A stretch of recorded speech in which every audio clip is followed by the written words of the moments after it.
κλαδιά των δέντρων πάνω και στα φύλλα τα μικρά μένουν έντομα σκουλίκια και μια κάμπια με αυγά.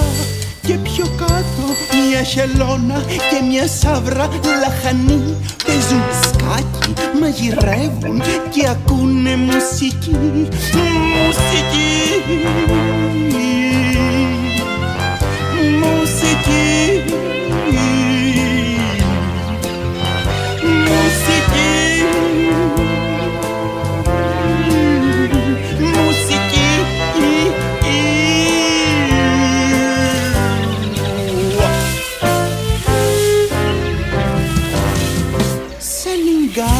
Και σκασάρια με βολβούς και μανιτάρια περιμένουν τα μυρμήγκια για να χτίσουν μια φωλιά.